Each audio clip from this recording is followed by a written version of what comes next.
Estão bem? Sim. Que ótimo. Estou muito contente, muito feliz de estar hoje aqui na escola de vocês. Tá?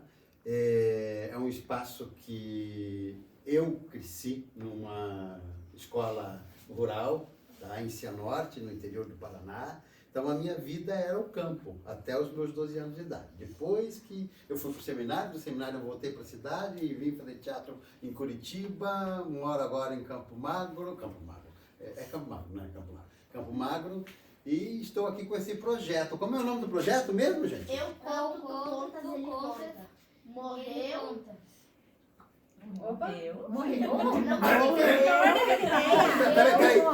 Peraí, deu uma entalada, né? Parece que a gente engoliu e não conseguiu descer, né? Não deu errado. É que isso daqui é uma língua que a gente não tem o costume de utilizá-la. E eu vou dizer mais para vocês. Esta língua aqui, ó, que é difícil da gente dizer, ela é genuinamente brasileira. Sabia? Porque eu conto, tu contas, ele conta, não é brasileiro. Deu um nó agora na cabeça, não deu? Eu conto, tu contas, ele conta é português. E de onde veio o português?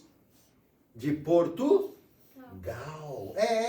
Quando os portugueses chegaram no Brasil, eles instituíram que a língua oficial do nosso país seria a língua que eles falavam, que era o português, que veio de Portugal.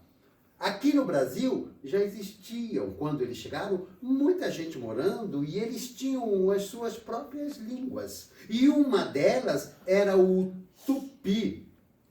E essa daqui, descendo do tupi, ela é tupi-guarani, que quer dizer contando histórias. Então é um projeto que eu passei em todas as escolas de Campo Magro, desde os CMEs até o 5º ano, com esse projeto. Eu conto, tu contas, ele conta, Mombeu Caujô, que é para contar histórias sobre os povos originários do Paraná. Porque quando os nossos ancestrais chegaram aqui, os nossos antepassados, aqui já tinha muita gente morando. Alguns de nós, se formos fazer um exame de DNA, temos no nosso sangue o sangue indígena. E às vezes a gente nem sabe disso. Tá? Às vezes a gente, por exemplo, que o meu pai veio da Itália, meu avô veio da Itália, meu pai nasceu no Brasil, tá? Mas se casou com a minha mãe, que era de Minas Gerais, que tem em sua descendência tanto o indígena quanto o negro. Então eu tenho no meu sangue tanto DNA africano, tá, como o DNA indígena do Brasil e o DNA da Itália. Então eu sou uma mistura, como todos vocês aqui são uma mistura. Isso nos caracteriza, nos dá a característica de brasileiros, porque os brasileiros são essa mistura. E hoje eu vou falar um pouquinho de um povo brasileiro, que é o povo Guarani, Caingangue e Xetá, que são os 3 únicos povos hoje remanescentes aqui no Paraná. Esse material aqui é um material informativo sobre o projeto. Eu tenho aqui um QR Code, que principalmente aos educadores e professores, para entrar lá e avaliar. Esse QR Code foi criado pela Secretaria da Cultura do Estado do Paraná para avaliar o projeto. Eu não tenho acesso a ele. Pode ser que depois que finalizar, eles me chamem e falem que esse daqui é o resultado da avaliação do seu trabalho. Tá? Eu não posso votar, tá? Que eu sou o realizador do projeto. Mas vocês podem, as crianças que têm celular em casa, que o pai ou a mãe tenham e queiram votar, podem votar também. É bem simples. Aponte para cá com um leitor de QR Code. Tá? Ele vai abrir um sitezinho, clica no sitezinho, vai abrir um formulário com as informações do projeto. Eu conto, tu contas, ele conta. Mombeu Cajô é o seu de Trento, tá? E de tal. E aí tem lá as estrelinhas para vocês pontuarem. De 1 a 5 estrelinhas. Se vocês gostaram mais ou menos, 1, 2. Se vocês amaram, 5. Mas eu vou dizer uma coisa para vocês. Tem um segredo. No meu só entra 5 estrelinhas.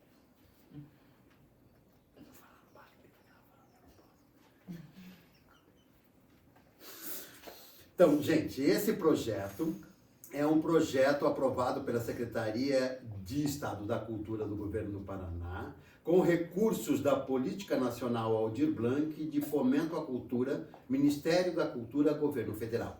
Depois vocês vão receber, os professores também, tá bom? Podemos começar? Sim. Porque eu não vim aqui para ficar conversando com vocês, não é? Eu vim aqui para contar histórias. Então vamos começar.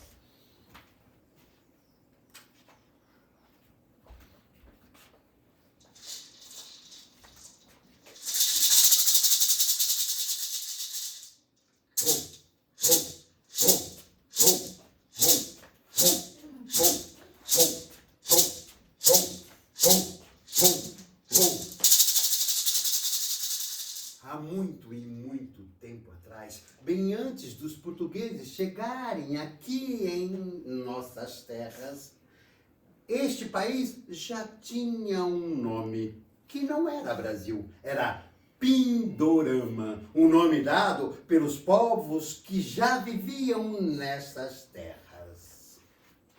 Aqui no Paraná, também não foi diferente. Quando os colonizadores chegaram, essas terras tinham muitos moradores, povos indígenas que já estavam aqui há muito tempo. Aqui tinham os guaranis, os caingangues, os botocudos, os coroados, os tinguis, os xetás. Hoje, destes, restam bem poucos. Outros não existem mais. Com as suas línguas tão belas, deram nome a muitas coisas e lugares, como rios, montanhas, cidades. Curitiba, o nome da nossa capital. Curitiba, que em Tupi-Guarani quer dizer grande quantidade de pinheiros ou grande quantidade de pinhões. Ou do nosso estado, Paraná, que vem do Tupi, que quer dizer semelhante ao mar. Hoje, em Paraná, existem apenas 3 etnias: a Guarani, a Caingangue e a Xetá.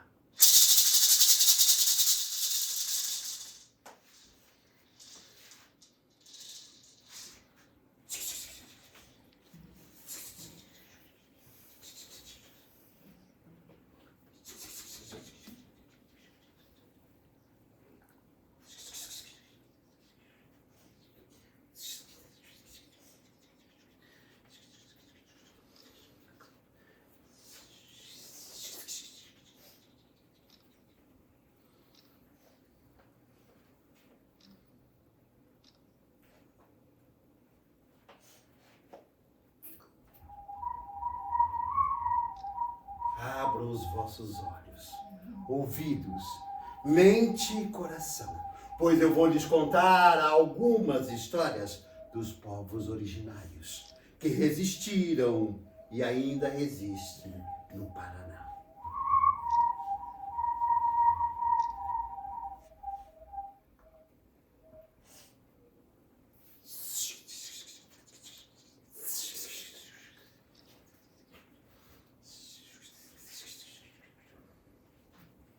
A primeira história que eu vou contar para vocês vem do povo Guarani.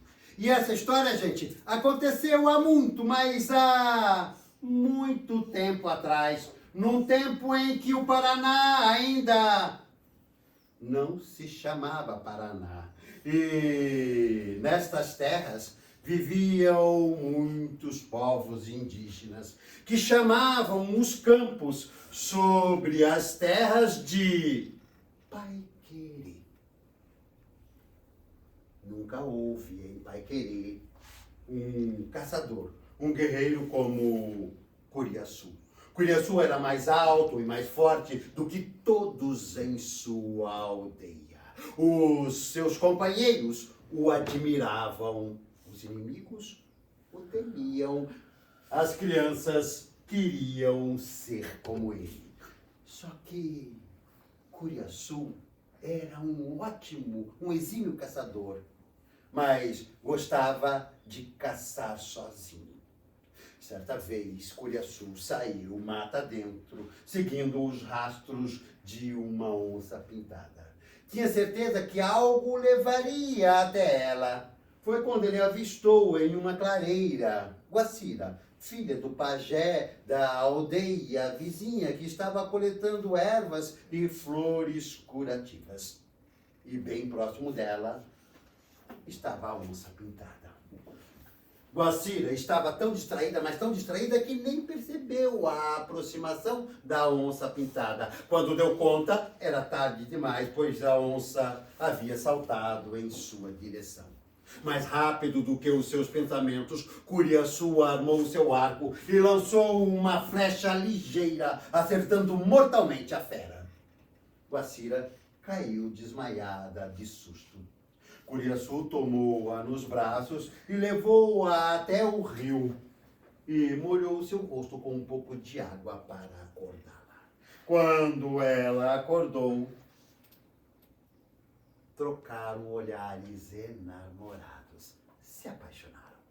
Só que algo surpreendente aconteceu.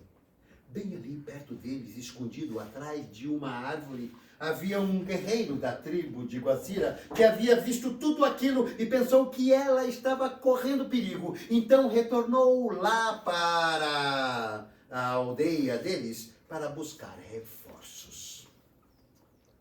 Curiaçu percebeu a movimentação daquele guerreiro e convidou Guacira e fugiram mata adentro. Só que os guerreiros da tribo de Guacira eram velozes, ágeis e não demoraram muito tempo para alcançá-los e atacaram. Curiaçu lutou bravamente e mesmo com o corpo crivado de espadas, de lanças, ele conseguiu escapar. Só que sentiu que suas forças estavam se esvaindo e pediu à amada que escondesse o seu corpo, pois não queria que ele fosse encontrado por seus inimigos. Guacira escondeu então o corpo de Curiaçu e voltou pelo caminho, escondendo as gotas de sangue que haviam caído. E assim que os guerreiros de sua tribo foram embora, ela se sentiu segura e voltou procurando o corpo de Curiaçu, pois queria curá-lo com as suas ervas. Procurou, mas não conseguiu encontrá-lo. E depois de um tempo, lá onde ela havia deixado o corpo de Curiaçu, havia nascido uma árvore lindíssima, de tronco na cor marrom, como o corpo de um indígena, e os galhos pareciam flechas cravadas no tronco. E Tupã, o deus dos Guaranis, vendo a tristeza de Guacira, transformou-a na gralha azul. E todas as vezes que a gralha azul vem pinhões caídos no chão, pensam que são gotas de sangue de Curiaçu e trata de recolhê-los e enterrá-los. E nunca mais consegue encontrá-los. E dos pinhões enterrados e não encontrados foram nascendo outras e outras araucárias, formando assim uma imensa floresta de araucárias no Pai Querer. Assim foi, assim é e assim será. Porque basta olharmos para a nossa direita ou para a nossa esquerda, para frente ou para trás, que com certeza iremos encontrar um pé de araucária, que todos os anos produz pinhões que nos alimentam. Alimentam as aves e os animais da floresta. E alguns que ficam na terra esquecidos, brotam, formando assim outro pé de araucária. Vitória, Vitória, acabou essa. E quem gostou dela, pode bater palmas.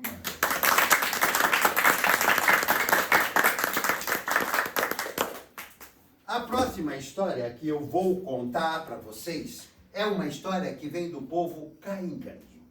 E essa história, gente, também aconteceu há muito tempo atrás. Num tempo em que as cataratas do Iguaçu nem existiam. E essa história, gente, também é uma história de amor.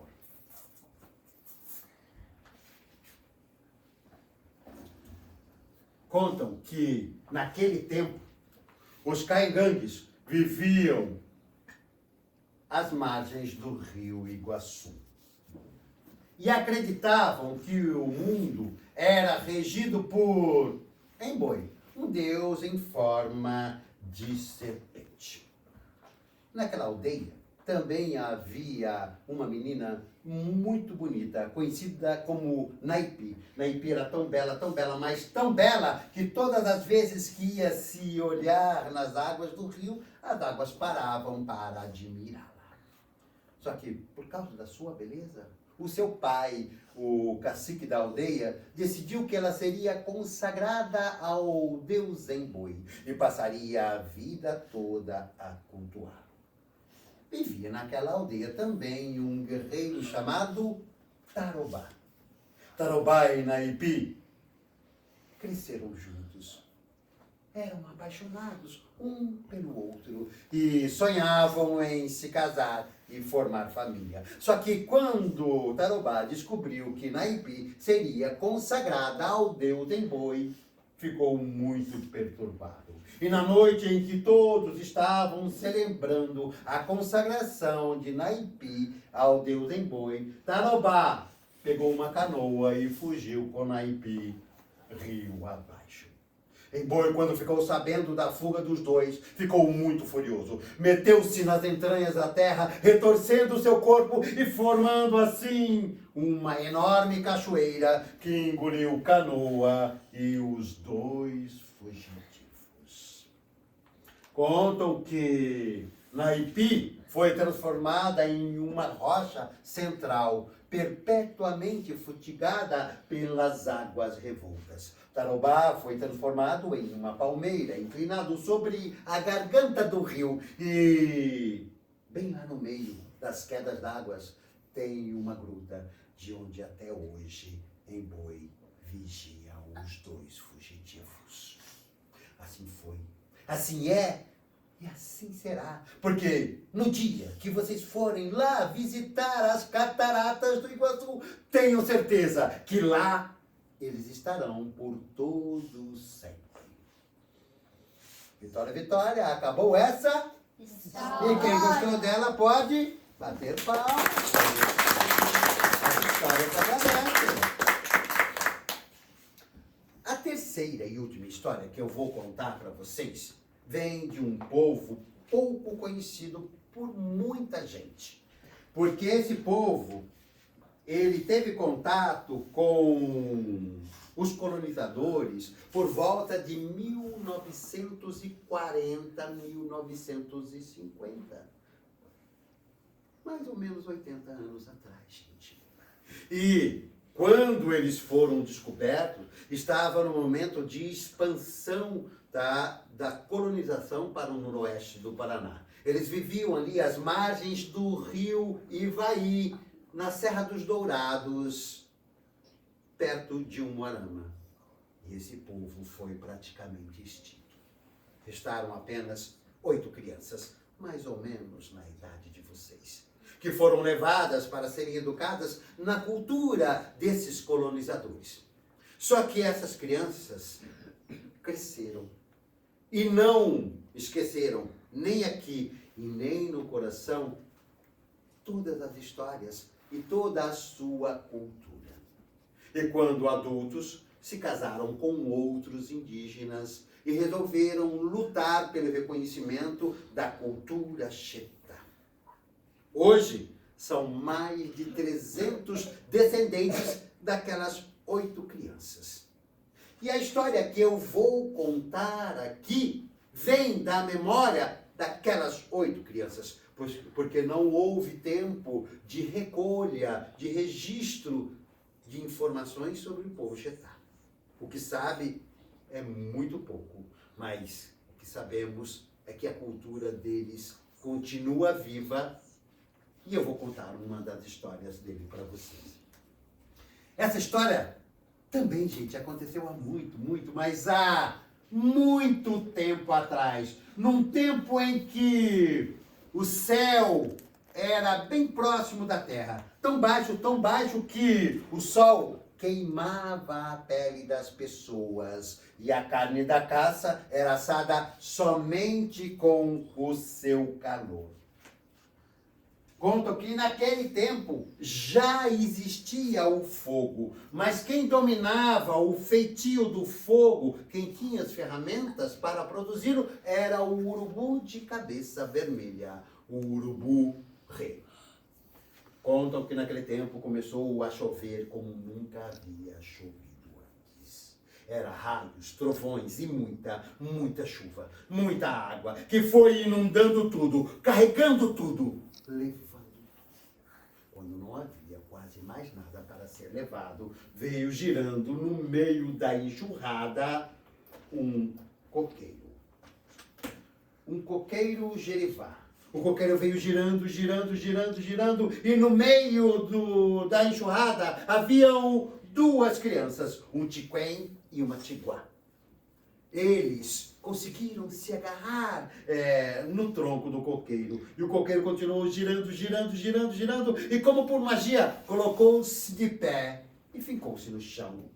O tiquém e a tiguá conseguiram subir para a copa do coqueiro e ali ficaram por muito tempo. Conseguiram sobreviver porque comeram dos coquinhos que haviam no coqueiro. Depois de muito tempo, a chuva parou. As águas baixaram, o céu se abriu e o sol voltou a brilhar. Só que de uma maneira muito estranha. Eles sentiram que o sol não queimava mais a pele deles. Foi aí que eles perceberam que depois da grande chuvada, o céu havia se afastado da terra e se colocado no lugar que a gente vê ele hoje, lá em cima. E o sol estava bem longe, que para eles que estavam acostumados com o sol queimando a pele, o sol estava frio.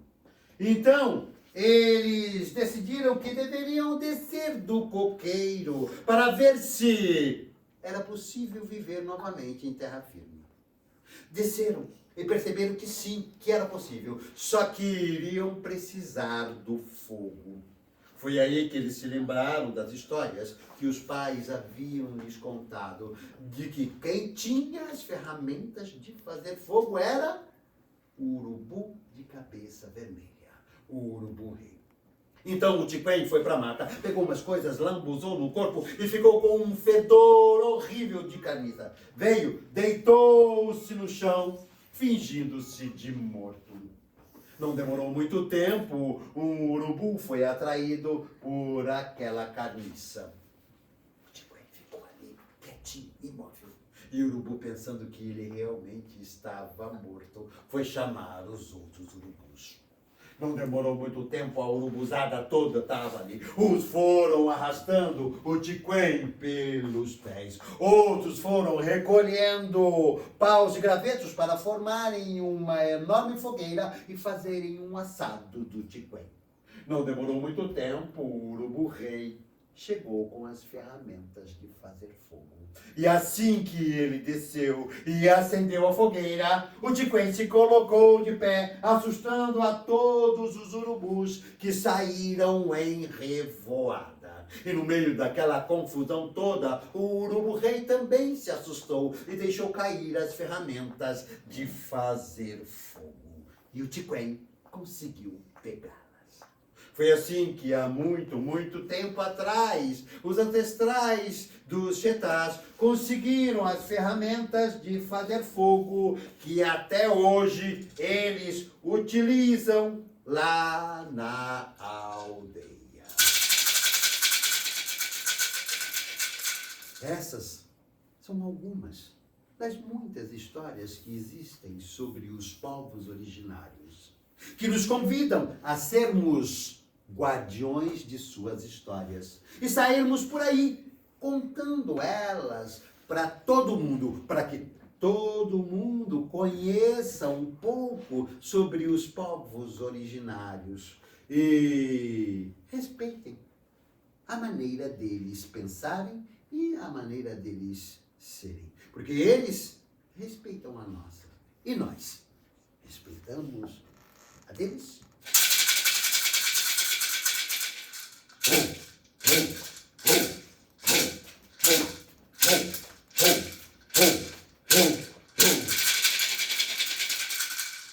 Vitória, Vitória, acabaram-se as... Histórias.